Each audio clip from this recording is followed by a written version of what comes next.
नमस्कार, मैं हूं दिनकर गावड़ी और दैनिक टॉक्स पर आप जुड़ चुके हैं। कल हमने आपको बताया था कि ऑनलाइन जो सेलर हैं उनका माल पिकअप बॉय द्वारा बीच में से गायब कर दिया जाता था और किसी दुकानदार को बेच दिया जाता था। उसके बाद इन्होंने पुलिस को शिकायत दी, हालांकि पुलिस वहां पर पहुंची थी और उसके बाद उन्होंने इनको सुबह मिलने के लिए बुलाया था।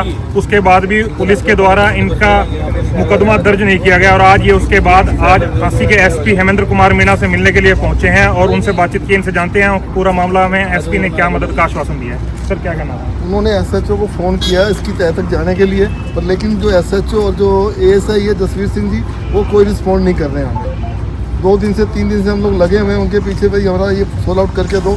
माल पकड़ने के बावजूद भी मुकदमा दर्ज नहीं कर रहे हैं। तो जब आप एसपी से मिले तो उन्होंने कोई आपको आश्वासन दिया? उन्होंने बोला एसएचओ को फ़ोन किया कि इसकी तह तक जाके इसकी तफ्तीश करो। मतलब कि उन्होंने बोला है भाई इसके ऊपर कार्रवाई की जाए।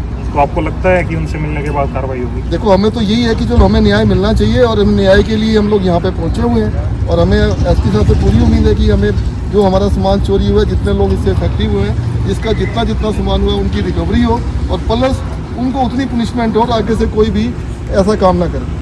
हमारे साथ जुड़े प्रिंस से उनसे बातचीत कर लेते हैं। कितना सर, आपका भी काफ़ी माल जो है चोरी हुआ है, तो क्या कहना चाहेंगे जब एसपी से? जनाब, लगभग 7-1 लाख रुपए का माल मेरा भी चोरी हुआ है, ठीक है जी। और मेरे तो बल्कि उनके गोडाउन के अंदर जो मेरे पार्सल थे यूं के यूं मिले हैं, जैसे कि मतलब यहाँ से पिकअप होके गया और वहाँ से उन्होंने बेच दिया उनको रास्ते में।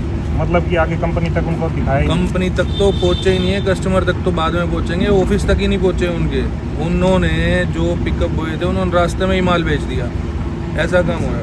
तो उसकी शिकायत आपने पहले भी की थी, अभी पकड़ा गया है? उसकी शिकायत तो मैं जब करता कि मुझे पता होता, जब मतलब सबको, जब सेलर सारे इकट्ठे हुए, जब सबको पता लगा कि क्या चल रहा है, और हमने जब जाके देखा तो हमने तो यही पाया कि ये पिछले 6 महीने 1 साल से पीछे यही मुकदमा चल रहा है कि जो 60 वाली चीज़ है वो 20 रुपये में खरीद के मार्केट में 30 रुपये में बेच रहे हैं। और वो 20 रुपये के चक्कर में कुरियर बॉय जो हैं वो 20 रुपये के चक्कर में एक पैकेट के हिसाब से वो इनको बेच के जा रहे हैं।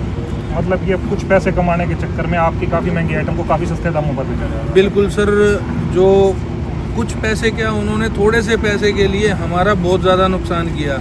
हमारी अगर कोई 100 रुपये की चीज़ है, अगर एक हम अंदाज़ा लगा के बताते हैं, तो कुरियर बॉय उसको 25 रुपये के अंदर उस दुकानदार को बेच रहा है और वही दुकानदार 40 रुपये में उसको मार्केट में बेच रहा है, जिसकी लागत ही हमारी 90 रुपये आती है। मतलब कि काफ़ी कम दामों में बेचा जा रहा था आपको? काफ़ी कम दामों में बेचा जा रहा था सर। इससे तो हमें 2 नुकसान हुए हैं। एक तो हमारी दुकानदारी पे बहुत इफेक्ट पड़ा है कि हम जो चीज़ 90 रुपये में बेच रहे हैं और मार्केट में वही चीज़ 50 रुपये में मिल रही है, तो सर पहली बात तो ये कस्टमर, लाजमी सी बात है, वो हमारे पास ना आके वहीं जाएगा, ठीक है जी। दूसरी बात जी, एक तो हमारा रिटेल का काम ही ख़त्म हो गया। दूसरी बात जी, जो चोर हैं, चोरों के हौसले इतने बुलंद हो चुके हैं, वो तो बल्कि आँख दिखा के यूँ कहते हैं, बोला तुमसे जो होता हो वो कर लो, हम देख लेंगे अपने आप। तो आज आप एसपी से मिले तो आपको कोई कार्रवाई का आश्वासन मिला है? एसपी साहब ने खेताराम जी जो एसएचओ साहब हैं उनको फ़ोन करके बोला है कि इस पर निष्पक्ष कार्रवाई होनी चाहिए। मगर जैसे कि हम मिले थे दिन में अपना हवलदार साहब से, अपना जसबीर जी से, तो उन्होंने बोला जी हम बड़ा मगरमच्छ पकड़ेंगे, हम ये पकड़ेंगे। अरे भैया, मछली को पकड़ोगे जब भी तो मगरमच्छ पकड़ पाओगे। हमने मछली को तो पकड़ा नहीं, हमने जड़ को तो पकड़ा नहीं है, हम पेड़ की डाल पे कहाँ से चढ़ जाएंगे जी। तो आज ये देख सकते हैं जो ये ऑनलाइन सेलर हैं झांसी के एसपी से मिले थे, उनके बाद इनको जो आश्वासन मिला है उसके बाद ये सोच रहे हैं हो सकता है कि पुलिस उस पर कुछ कार्रवाई करेगी। जुड़े रहें दैनिक टॉक्स से।